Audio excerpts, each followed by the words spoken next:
the king of rock and roll, a stealer of women's hearts, a party animal and a gourmand. Elvis Presley, it seems, managed to collect in himself all those qualities, which are inherent in every big star. He passed away almost 45 years ago and his songs are still loved in every country in the world. Elvis Aaron Presley was born in 1935. His birthplace is the small town of Tupelo in the state of Mississippi. His twin brother, who died in infancy, was known to have been born with him. His parents, Vernon and Gladys Presley, were small farmers, natives of Ireland. By the way, the musician himself was a direct descendant of Abraham Lincoln. From childhood Elvis was surrounded by music. His parents were devout people, so church attendance was compulsory. And in church you had to have a choir. They mostly sang gospel songs, which later also influenced his creative work. The musician's father, though he went to church every Sunday, was not without sin.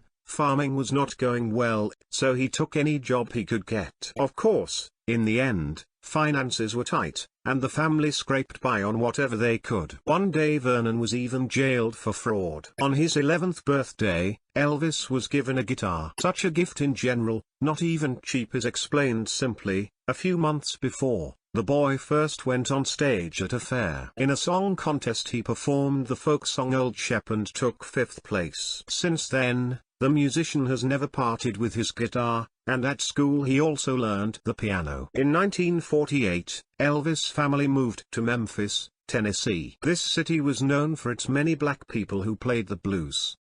Often, walking through the streets of the city, here and there he heard modern music being played, and absorbed it every day. At that time, the natural blonde, white boy could not think that in the future it would have such an impact on him that even his costumes would refer to black blues musicians. Elvis's family had no money for such luxuries as a college education, so at the age of 18 he takes a job as a lorry driver. Having saved up money, he decides to congratulate his mum on her birthday in an original way, to record some songs for her on a guitar record. Even then he tried out for various groups, but was rejected everywhere. Allegedly the kid had neither voice nor ear. You know the Youngfellows Quartet? It was their leader who once told Elvis he had no voice. I'm sure you don't. But everyone knows Elvis Presley. He decided to record not just anywhere, but on the Sun label, and that was his lucky ticket. There he was noticed by studio owner Sam Phillips. Phillips particularly liked the musician's unusual voice and his sensual performance. Then he offered to record a few more songs. Of course, Elvis said yes. It was an interesting proposition for a kid who didn't even know sheet music. So he recorded a few songs in April 1954, and later the label sent them to the radio. The songs did not find much success at that time, but Phillips was not upset. He brought the young performer together with the musicians of the Starlight Wranglers. With them, Elvis releases a cover of That's All Right Mama by bluesman Arthur Crudup. They then record their own version of Bill Moyer's Blue Moon of Kentucky. Then began a series of appearances at festivals, concerts and, finally, a long-awaited TV appearance. Of course, the tour was mainly in the southern states of the USA.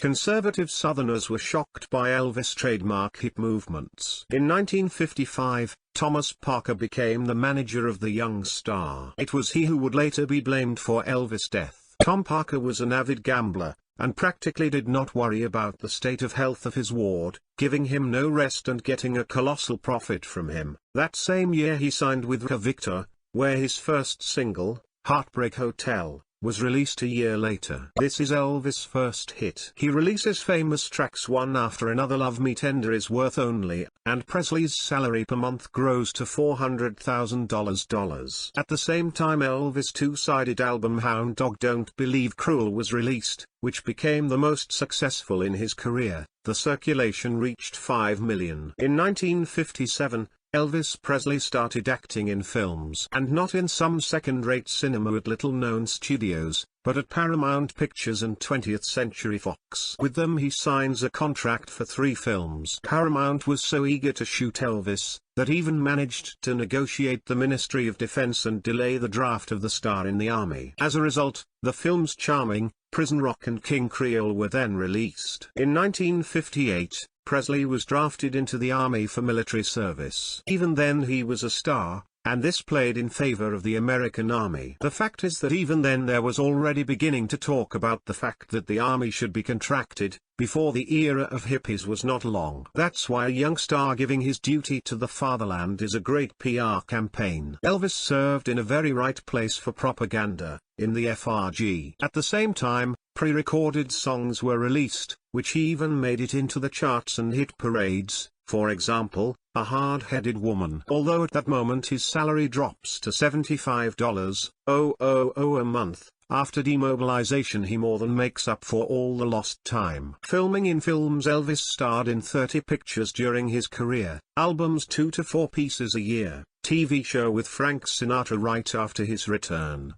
In 1967, he married Priscilla Bewley. Their romance began when the girl was only 17 years old, and he proposed under pressure from her parents. Elvis was not a model family man. Discord in the family began when his daughter Lisa Maria was born in February 1968. The king of rock and roll failed the test of fatherhood, and his life began again with romance, partying, alcohol and endless tours. Priscilla couldn't stand it and filed for divorce. Recognition from the professionals came, however, not immediately. After a series of failures with films, whose budgets were sometimes higher than the profit, he becomes the owner of a Grammy statuette for the album Great Thou Art. He would later win the award 3 times, with only 14 nominations in his career. At the end of the 60s it became obvious that Presley was morally obsolete. Yes, he continued to be a star, but at the same time the British invasion was beginning, young fans of the King of the Beatles were rushing into the charts, and gradually Elvis' popularity was waning. However, there was a telling moment. In 1968, he appeared before Christmas on NBC, where he performed many hits in a new sound. The show became the most popular in the country, showing record ratings. Such popularity also explains the star's wealth. He had a personal car park, and if you asked Presley how many cars were in it, he would not be able to say exactly. Besides, he gave diamond rings and jewelry to his cronies, something like the order friend of Elvis. And in 1973 he became the largest taxpayer in the United States. The following year he embarked on a tour that lasted for the rest of his life. In 1972,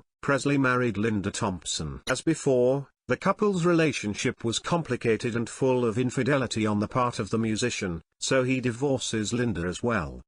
In 1976 he recorded his last disc, Moody Blue. The single from it goes straight to gold. As for Faith, Presley wore both the cross and the Star of David around his neck. He explained it by saying he didn't want to miss paradise because of empty formalities. So much for the Irish boy in the church choir. It is also known about the artist's addictions. Thus, he often abused stimulants to perform every day and sedatives to fall asleep afterwards. In early 1977, the musician fell seriously ill while on tour in Kentucky. His friend, hairdresser Larry Geller, recalled how Elvis became seriously ill, staying up nights, and the doctor dunked his head in a bucket of ice water to recover before the concert. This was all observed by the producer, but instead of letting the star rest, he said, "All that matters is that this guy gets on stage tonight. Nothing else." Towards the end of his life, Elvis got very fat. All because he suffered from gluttony. However,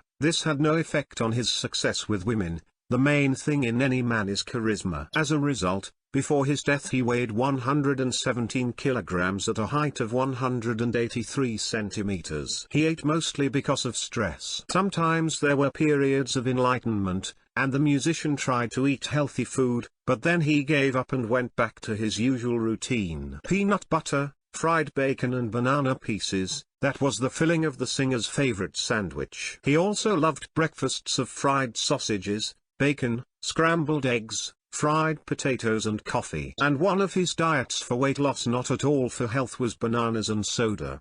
That's it for weeks. And this despite the fact that Elvis was the first popularizer of karate in the USA. He had a black belt, and at leisure he liked to play badminton and American football. All this did not save the star's health. On the 16th of August 1977, he died of heart failure. The doctor who recorded his death said that the cause of everything was the endless medication, which separately cured, but together had a negative effect. Thousands of fans gathered outside his mansion that day, and Jimmy Carter, President of the United States, sent personal condolences. The record company urgently released a complete catalog of his recordings. He is buried at Graceland Manor, which was and is not open to everyone. One of the famous people who have been there is Nicolas Cage, who was married to the musician's daughter Lisa. For a long time there were rumors that Elvis is still alive and just hiding from unnecessary eyes. But this does not change the fact that the star is dead, and unfortunately, will no longer please fans with his creativity.